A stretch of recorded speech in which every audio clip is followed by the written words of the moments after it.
فاكرين لما قلت لكم ان انا شفت فيلم اهل الكهف من بدري، بس حاسس ان انا مش عايز اتكلم عليه. لكن خلاص انا خلصت مراجعه كل افلام العيد ومش فاضل غير فيلم اهل الكهف، هو الوحيد اللي انا ما عملتش عنه مراجعه. وجاي بقى دلوقتي حالا اتكلم معاكم عن كل تفاصيل الفيلم. مبدئيا كده انا اتكون جوايا مجموعه من الانطباعات اول ما سمعت ان فيلم اهل الكهف هيتعمل، والكلام ده تقريبا من 3 أو 4 سنين. في منها طبعا انطباعات ايجابيه وانطباعات سلبيه، بس يمكن الاكتر ان انا كنت متحمس جدا للفكره، وده يرجع لكذا سبب. اولهم ان الفيلم هيتعمل عن رائعه الاديب الكبير توفيق الحكيم، واللي بالمناسبه انا واحد من عشاقه وبحبه جدا. ويمكن اكتر مشاكلي في المسرح بتاع الجامعه ان انا كنت عايز كل رواياته تتعمل مسرحيات، رغم ان توفيق الحكيم معروف ان هو من رواد الادب الذهني، واللي فيكم ما يعرفش الادب الذهني هو ان المسرحيه تبقى مكتوبه حلوه قوي وبتقدر تتصورها وتتخيلها، انما تيجي تطبقها بتلاقي الموضوع صعب جدا. وانا صغير بقى وفي الجامعه الحماسه كانت واخداني وكان نفسي اعمل كل مسرحياته، وطبعا على راسهم مسرحيه اهل الكهف. تاني حاجه كانت مشجعاني ومحمساني للفيلم والفكره عموما هي طاقم العمل. اول ما اعلنوا عن فكره الفيلم سمعنا عن عدد اسامي ان النجوم يخض، وكان بالنسبه لي على راسهم محمود حميده اللي بالمناسبه مش موجود معانا في الفيلم دلوقتي، رغم انك لو عملت سيرش سريع كده على جوجل هتلاقي ان صورته لسه موجوده بالبوستر بتاع الفيلم. بس ما علينا، كان في اسامي تانية تقيله تخليك برضه متحمس للفكره. الموضوع بمنتهى البساطه اكنك سمعت ان في ماتش كوره هيتلعب فيه كريستيانو وميسي ومبابي في فريق واحد، او بصوره تانية حضرتك بتعملي وصفه لشيف مشهور جدا عنده 5 مليون فولورز. وانا كان عندي حماسه عاليه قوي للفيلم ده، وحالا جاي اتكلم معاكم عن تفاصيل الفيلم ويا ترى عجبني ولا لا ويستحق انك تتفرج عليه في السينما ولا لا. فيا اهلا وسهلا بيكم في قناتكم قناه ماستر سين. انا مايكل عاطف وجاي اتكلم معاكم دلوقتي حالا عن فيلم اهل الكهف. بس قبل ما نتكلم مع بعض عن اي تفاصيل تخص الفيلم اوعى تنسى تعمل لايك وشير وسبسكرايب وتشترك في القناه عشان تساعدني اكبر، لان انا مش اكبر غير بيك انت وبدعمك انت. ومن كل قلبي هفضل كل فيديو اشكركم، لان حقيقي القناه بدات تكبر وانا ما كنتش متخيل ان ده ممكن يحصل. احنا خلاص داخلين على 5500 مشترك، وانا بقيت باصص بقى على 10000 وال 20000 وعمال اطمع اكتر واكتر. وعموما انا واثق فيكم وعارف ان انتوا في ظهري، وانا هفضل اتعب واعمل حلقات جديده ومختلفه عشان خاطر ارضيكم. ويلا بينا على طول بقى نخش على مراجعه الفيلم. بقول لك ايه يا كابتن، الفيلم ده قصه ولا مناظر؟ مناظر. احلى من الشرف مفيش.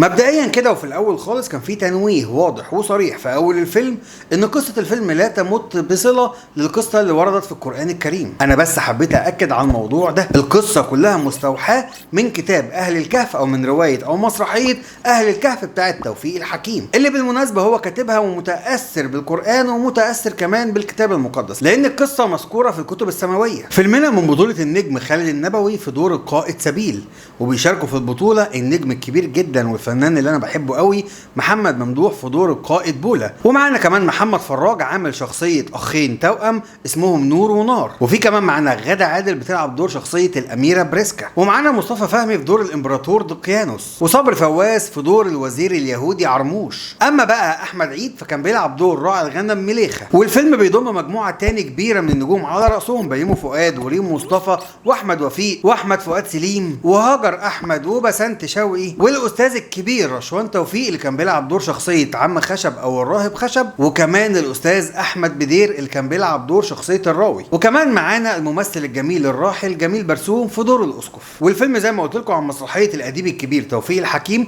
لكن اللي عمل لها المعالجه السينمائيه ايمن بهجت قمر. اما الاخراج للمخرج المتميز جدا عمرو عرفه، واللي بالمناسبه انا بحب له افلام كتير جدا على راسهم فيلم الشبح. بتدور احداث القصه بمنتهى البساطه سنه 250 ميلاديا، لما الملك دقيانوس بدا يضطهد المسيحيين، فبيهرب مجموعه من المسيحيين وبيستخبوا في كهف، وعلى راسهم مين؟ بولا وسبيل اللي هم كانوا قاده الحروب بتاعته او قاده الجيوش بتوعه. المهم ان هم بيستخبوا في كهف وبيخش معاهم عم خشب وبيخش معاهم مليخه الراعي، وبيناموا في الكهف 3-4 ايام، وبعد ما بيصحوا بيكتشفوا ان هم ناموا 300 سنه، وبيبداوا يشوفوا العالم والكون بعين تانية مختلفه، بيشوفوا الدنيا بعد 300 سنه بقت عامله ازاي. ورغم ان هم بيتفاجئوا ان المسيحيه بقت دين منتشر في الوقت ده وفي المكان ده، الا انهم بيقرروا يرجعوا تاني للكهف في اخر الفيلم. ودي كده القصه بمنتهى البساطه. تعالى بقى اكلمك على الايجابيات والسلبيات اللي انا عارف ان انت قاعد ومستنيها. مبدئيا الفيلم بتاعنا عامل حاله مختلفه جوايا، في حاجات انا مبسوط ان انا شفتها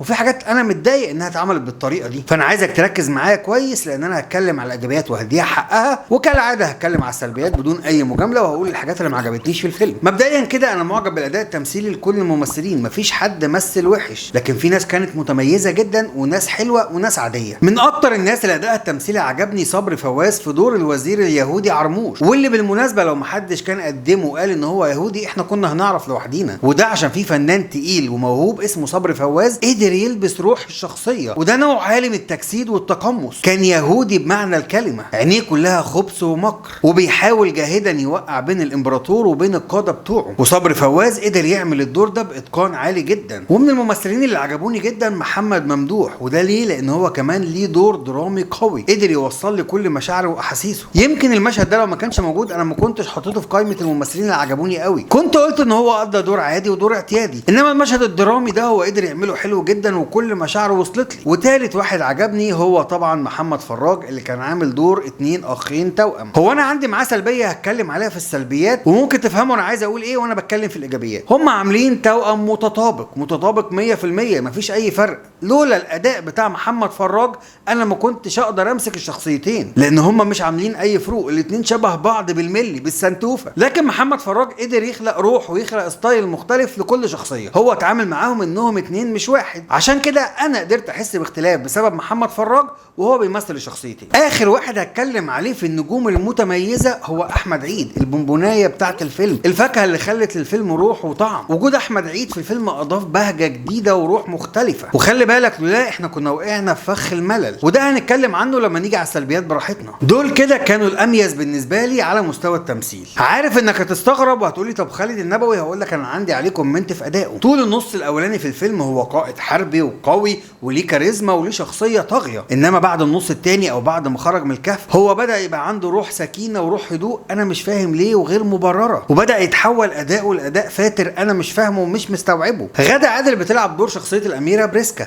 واللي كان بيحبها القائد سبيل، وبعد ما خرج من الكهف ب 300 سنه يشاء القدر ان يكون في واحده اسمها بريسكا بنفس الشكل ونفس الملامح. طيب هل غادة عادل قدرت تعمل اللي عمله محمد فراج وتحسسني ان بريسكا دي غير بريسكا دي؟ للاسف الشديد لا، كل اللي عملته انها غيرت تسريحه شعرها. لما تيجي تقارنها بمحمد فراج، محمد فراج قدر يخلق روح مختلفه وستايل مختلف، على الرغم ان بريسكا الاولى غير بريسكا الثانيه تماما. بريسكا الاولى كان ليها طباع وسمات مختلفه عن بريسكا الثانيه، ده غير كمان ان بريسكا الاولى كانت متبناه مش ابنه الامبراطور، بريسكا الثانيه كانت بنت الامبراطور من دمه ومن لحمه. لكن انا ما حسيتش باي اختلاف بين الاثنين. ريم مصطفى عملت اداء حلو جدا، ويمكن من الادوار القليله اللي شفت ريم مصطفى فيه بتمثل. هو يمكن ادائها ما كانش قوي جدا بس برضه عملت الدور بتاعها حلو، ما اقدرش اقول انها كانت وحشه. الاساتذه الكبار رشوان توفيق واحمد بدير ادوا اضافه قويه للفيلم، لان طابع العصر اللي اتصور فيه الفيلم ده كان مشهور ان كان في ناس عواجيز كتير بتبقى عايشه وبتحكي وبتقول قصص وبتدي حكم. وجود الاثنين دول وخصوصا الاستاذ رشوان توفيق وتون صوته المتميز خلى الموضوع في حته تانية. هاجر احمد كان ليها مشهد درامي ما اقدرش اقول عليه كان ممتاز، برضه ما اقدرش اقول عليه كان وحش، كان كويس، ادائها كان مقبول ومعقول. الاستاذ الكبير احمد فؤاد سليم، وانا اسف ان انا اقول كده، اداؤه كان عادي، ويمكن ده بسبب مساحه دوره. واحمد وفيق برضه اداؤه كان عادي، ما كانش فيه اي تميز. طب ايه تاني معايا من ايجابيات الفيلم؟ من العناصر اللي كانت متميزه معايا في الفيلم هي الملابس. الملابس مهتمين بيها جدا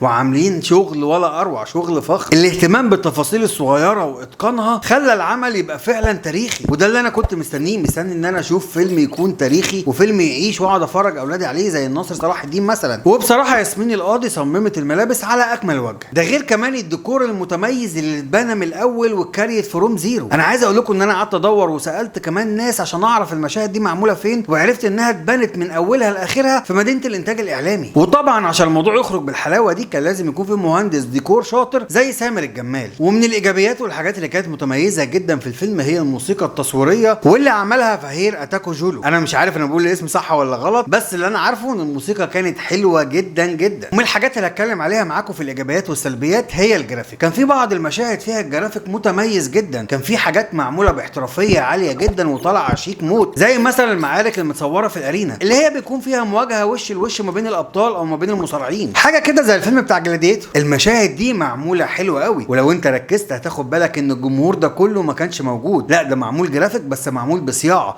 معمول باحترافيه. والمشاهد دي بالاخص متميزه جدا. لو انت شفت الفيلم ركز معايا في المشاهد دي على الضرب بالسيوف ونطوره الدم والحاجات الافكتات اللي معموله حلوه، لا في شغل معمول قوي جدا. كنت اتمنى ان يبقى معاه الماتيريال قبل وبعد عشان اعرضها لكم، بس للاسف الشديد ما عرفتش اجيبها. وعموما لو الماتيريال دي اتوفرت معايا انا هعرضها لكم على طول. وفي جزء تاني هنتكلم عنه في الجرافيك بس في السلبيات. من الحاجات اللي كانت حلوه برضه في الفيلم المناظر الطبيعيه والتصوير. عمرو عرفة اهتم جدا بالجماليات بتاعه الصوره وخد شطات في حتت حلوه قوي. انا كنت قاعد بتفرج وبسال الاماكن دي فين، وطبعا انت عمال تسال نفسك بعد اللي انا عمال اقوله ده كله امال فين السلبيات؟ ايه يا عم مايكل انت بتشتغلنا ولا ايه؟ لا يا جماعه انا عمري ما اشتغلتكم ولا عمري هشتغلكم، وحالا هنتكلم مع بعض على السلبيات. تعالى بقى بسرعه نرجع على الجرافيك واقول لك السلبيات اللي كانت معايا في الجرافيك. اول مشكله معايا في الجرافيك هي في المعارك. لما كانت الكاميرا بتبقى وايد او واسعه وشايفين المشهد من بعيد بنلاقي ان الجنود كتير جدا. انا عارف وفاهم انهم معمولين جرافيك، وانا ازمتي ما كانتش في الوايد انجل، ازمتي كانت لما بنخش كلوز والكاميرا بتضيق بنلاقي الاعداد بتقل، بنلاقي ان الكاميرا بتكشف ان كل ده كان جرافيك. مع ان عمرو عرفة كان يقدر يطلب مجاميع تاني او يكروب الشوت على مجموعه معينه ويخلي العدد كبير. اصلا خلاص عندي فيدباك لما شفت الوايد انجل ان الجنود كتير جدا وفي جنود غافله بتحارب، انما نخش كلوز نلاقيهم شويه صغيرين، دي حاجه ضايقتني جدا. تاني مشكله او تاني ازمه معايا في المشهد بتاع الارينا او الارينا. في مشهد كده خالد النبوي بينط على دراع او على كتف محمد ممدوح وبيطلع للمقصوره اللي فيها الامبراطور. طبعا خالد النبوي مربوط بوايرز، انا فاهم ده كويس جدا، لكن مصمم الحركه ومصمم الاكشن ومصمم المعارك المفروض كان يخلي الحركه بتاعت خالد النبوي تكون سموز، تكون ناعمه. وده ليه؟ عشان هو لما يشيل الوايرات في الجرافيك او في المونتاج احنا ما نفهمش ان الحركه دي مش مظبوطه، انما للاسف الشديد الحركه كانت قاسيه وكانت وحشه قوي، واي حد كان بيتفرج على الفيلم وعلى المشهد ده بالذات خد باله ان الحركه مش طبيعيه ومش نورمال. طب تعالوا نسيبنا من الجرافيك والمؤثرات البصريه والكلام ده كله وتعالوا نتكلم على اهم واكبر مشكله في الفيلم وهي المعالجه الدراميه. مبدئيا كده واول حاجه معايا ان الفيلم يعتبر منقول نقل كوبي بيست من المسرحيه بتاعه توفيق الحكيم، بس الفرق كله ان الاستاذ ايمن بهجت قمر رتب الفصول بترتيب مختلف. لو حضرتك كنت قريت الروايه هتفهم اللي انا بقوله ده كويس جدا. طب وايه المشكله يا عم مايكل لما يغير ترتيب الفصول؟ يا عم مفيش اي مشكله، اتقل عليا، المشاكل لسه جايه. تاني حاجه هو مقتبس قصه القديسين السبعه من الروايه اللي موجوده في المسيحيه، يعني توفيق الحكيم كان عامل ان هم 3 والقصه المسيحيه كانت بتقول ان هم 7 والكلب بتاع الراعي. تالت حاجه واكتر حاجه مضايقاني ومستغربها ان القصه كلها بتدور حوالين اضطهاد الامبراطور الوثني للجماعه المسيحيين اللي عايشين في الوقت ده. وانت لما تقرا الروايه بتاعه توفيق الحكيم هتلاقي ان دايما توفيق الحكيم كان بيتكلم بلهجه مسيحيه، يعني ابطال القصه بالبلدي كده كانوا مسيحيين وبيتكلموا بلغتهم المسيحيه وبيتعاملوا اكنهم مسيحيين 100%. طول الفيلم وانا بتفرج انا ما حسيتش ان اي حد من الممثلين بيمثل دور الشخص المسيحي، الا بقى لو هو اضطر اتزنق في كلمه ويقول يا ده المسيحيه بقت منتشره، يا ده دور العباده بقت موجوده، ده احنا قاعدين عند الاسقف، كلمات واضحه ومباشره، عكس اللي كان معمول في الروايه، لان الروايه ليها ابعاد تانية وابعاد مختلفه. الروايه كانت بتتكلم عن النفسيات وازاي كل واحد ليه علاقه مختلفه مع ربنا، ازاي في واحد مسلم كل دماغه وتفكيره لربنا، واحد تاني عمال يسال ويجادل ويناقش، واحد تالت مش في دماغه اي حاجه، كل اللي في دماغه انه يرجع لبيته واسرته سليمين. الروايه كان ليها مضمون اكتر واكبر واشمل، الفيلم هنا سطح معايا كل الاهداف، وده راجع للترقيع في الكتابه. واكبر مشكله كمان معايا في التاليف هي القفله بتاعت الفيلم، كانت واضحه ومباشره زياده عن اللزوم. يعني في جمله قالها محمد ممدوح كانت واضحه وصريحه جدا، كان بيقول لخالد النبوي ارجع الكهف، دول مش مؤمنين، دول منافقين، والمنافقين اسوأ من الكفار. هي الروايه بتاعت توفيق الحكيم برضه اتقفلت ان اهل الكهف رجعوا الكهف تاني عشان بداوا يحسوا ان هم مش قادرين يعيشوا في المود والستايل الجديد ده. انت وانت بتقرا الروايه هتفهم كل الكلام ده، انما احنا في الفيلم حصل رساله واضحه وصريحه ومباشره بطريقه غريبه. ده غير ان كمان قفلنا الفيلم بسرعه، حسيت اللي هو ايه يلا بينا بسرعه مش هننتج تاني اكتر من كده، ودي حاجه انا مش قادر استوعبها ولا قادر افهمها. النص الاولاني من الفيلم الموضوع كان متماسك وكان شكله كويس، جينا بقى في النص الثاني من الفيلم بدانا نكروت الحدوته، مش نسرع الايقاع ولا نلم القصه، لا بدانا نكروت، لمينا الموضوع بسرعه غريبه بكروته رهيبه، انا مش قادر افهم ليه ايه اللي كان هيحصل لو زودنا كمان نص ساعه وقدرنا نثقل الفيلم ده. حتى في النص الثاني بتاع الفيلم انت بدات تضيف احمد عيد اللي ادى طابع كوميدي وخلى الفيلم يبقى اخف، يعني كان عندنا مساحه نعمل شغل احسن وامتع، انما احنا قعدنا النص الثاني عمالين نتفاجئ ان احنا عايشين بعد 300 سنه. السيناريو او القصه هو اوحش حاجه في الفيلم. السلبيه اللي معايا بعد كده ان احنا بنغلط غلطات ما ينفعش نغلطها في 2024.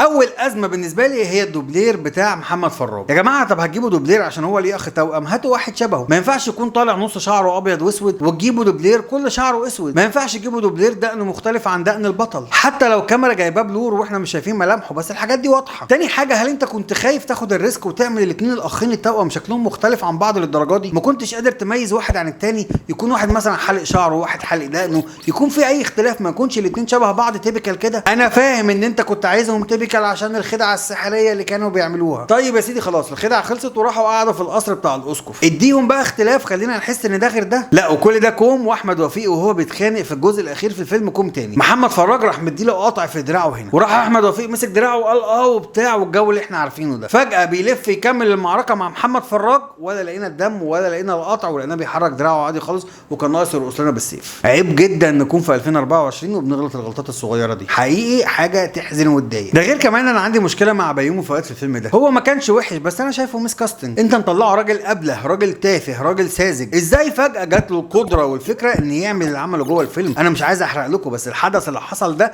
ما يطلعش غير من راجل قوي. في مشهد بقى بين القائد سبيل وبريسكا اللي هو خالد النبوي وغادة عادل، بس انهي غادة عادل؟ غادة عادل اللي هي بعد 300 سنه، اللي هي بريسكا الثانيه مش الاولى. في المشهد ده بتبارزوا بالسيف. اولا غادة مش متدربه اي نوع من انواع التدريب، انا ما حسيتش باي انسيابيه ولا حسيت انها متدربه صح. ثانيا هم ما كانوش بيبارزوا بعض بالسيوف، هم كانوا بيرقصوا مع بعض سلو. ثالثا بقى انا متضايق لان اللقطه دي شفناها في 100 فيلم اجنبي قبل كده. في كمان مشكله معايا انا مستغربها جدا، خالد النبوي في المعارك ما بيقتلش غير بطريقه واحده، بيجي من ظهر الراجل يقوم غارز له السيف. طب مره يا اخي طير رقبه، اقطع دراع، طير رجل، افلق واحد نصين، اعمل اي حاجه جديده من الحاجات اللي بنشوفها في المسلسلات والافلام الحربيه. وده برضو بالنسبه لي راجع لمصمم المعارك، عمل نفس التفصيله هي اكتر من مره. اخر حاجه هتكلم عليها معاكم عشان اكون قفلت موضوع الفيلم ده تماما، انا زعلان جدا وشايف ان دي خساره كبيره قوي، دي فرصه كان ممكن تبقى عظيمه، كان ممكن نعمل فيلم يعيش لوقت طويل، نعمل فيلم تاريخي قوي، فيلم مميز، فيلم مختلف، فيلم حربي احنا ما بننتجوش كل يوم، لكن للاسف الشديد احنا اهدرنا الفرصه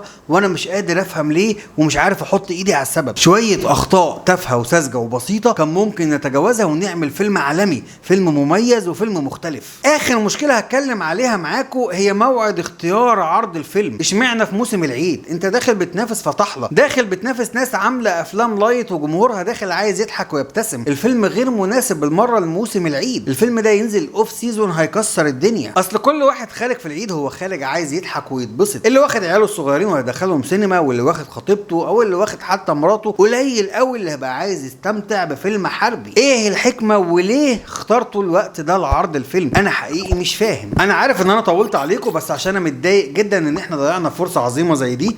فيلم اهل الكهف فيلم حلو ولطيف بس كان ممكن يطلع احسن وافضل من كده بكتير جدا. واللي عايز اقوله لك في اخر الحلقه ان فيلم اهل الكهف تجربه حلوه ومتميزه جدا لو انت بتحب الافلام الحربيه زي حالاتي، والتجربه غنيه وممتعه بصريا، لكنه مش احسن فيلم حربي انت هتتفرج عليه، وده عشان اكون امين وصريح معاك زي ما انت متعود. وتقييمي النهائي للفيلم هو 6 من 10، وفي رايي الشخصي ان الفيلم ده كان ممكن يكون من اعظم 10 افلام في السينما المصريه لو كنا اهتمينا بيه اكتر من كده. وفي سؤال كده عايز اطرحه للمناقشه، قول لي ايه اكتر فيلم حربي انت بتحبه؟ سيب لي الاجابه تحت في الكومنتات. وبكده تكون خلصت مراجعتي الفيلم اهل الكهف اخر افلام عيد الاضحى. اوعى تنسى بقى تعمل لايك وشير وسبسكرايب وتشترك في القناه عشان يوصلك كل حاجه جديده احنا بنعملها، وعشان تساعدني اكبر لان انا مش اكبر غير بيك انت وبدعمك انت. اشوفكم على خير في مراجعات تاني جايه كتير.